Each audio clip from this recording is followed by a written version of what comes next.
I got heaps of questions about fees and I heard that you had some too. And now I'm at Curtin Connect to get help and gather some answer to the question asked by you. So let's go.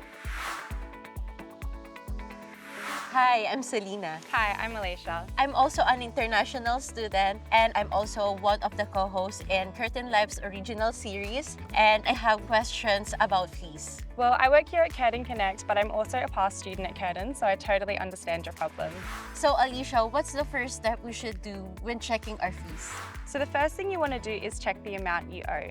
To do this, log into Oasis and click on the eStudent section. Once there, you want to navigate to the My Finances tab. A clear and handy way to find your outstanding balance is to scroll down and click the button that says Email My e-invoice. This sends a digital copy of your invoice to your email address. We encourage students to do this and use that document to find their fees, as it's easy to understand.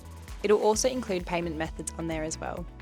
Oh yes, I got the email. Oh, that's great. So your e-invoice only shows outstanding amounts. So if students are after a receipt for a payment they've previously made, they can try checking for this in ePay.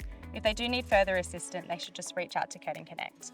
If you're a new student studying on a student visa and you need to pay your offer acceptance fee, please refer to your offer letter for the specific amount you need to pay and instructions on how to pay it. Here you'll find outstanding fees grouped by their type. This will be your tuition and/or student service and amenities fee. Remember, both payments are due on the designated tuition fee date for the semester.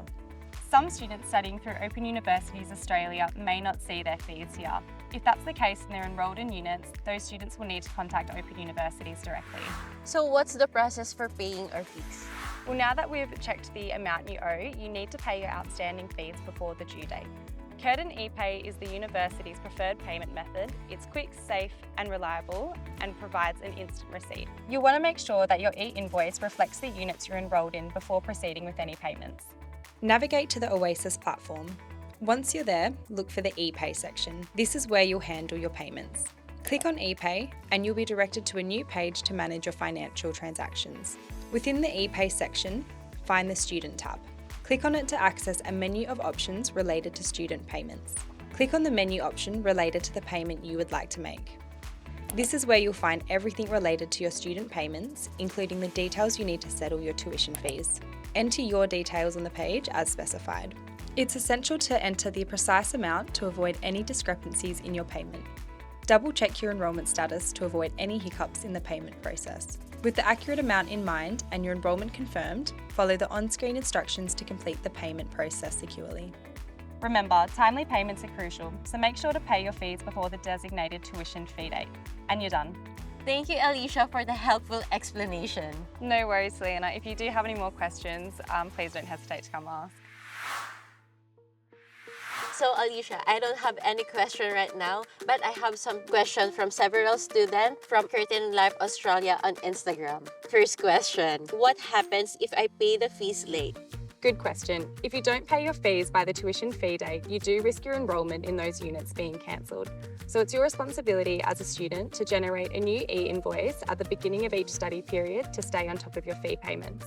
Next question, it is from Alisa and she is from Malaysia. She is asking, is tuition fee paid on per semester or yearly basis? Another good question. You are charged for the units you enroll into each study period, so you need to pay your fees as stated on the e-invoice for each study period. For the last question, Pavan from India, he enrolled for 4 units and the e-invoice says that he is an outstanding fees for 3 units only. What does it mean?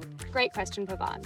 Because your e-invoice only shows outstanding fees, it sounds like you already have a credit sitting in your account. Maybe you're awarded a scholarship that's just been applied, or you've made a partial payment in the past that has been credited to your account, so one of your units is already paid in full with only 3 remaining. This is why it's always important to check your enrolment on your enrolment advice in eStudent. Avoid using your e-invoice to check your enrolment and use it solely for the purpose of checking the fees you owe for each unit. Thank you, Aleisha, for answering those questions and clarifying those topics about fees. No worries, Celena. And if you guys have any more questions, please don't hesitate to reach out to Curtin Connect. We're always happy to help, and let us know in the comments if you found this video helpful. And if you want to see more tips about life at Curtin, you can subscribe Curtin Life or follow our Instagram at Curtin Life Australia. See you next time.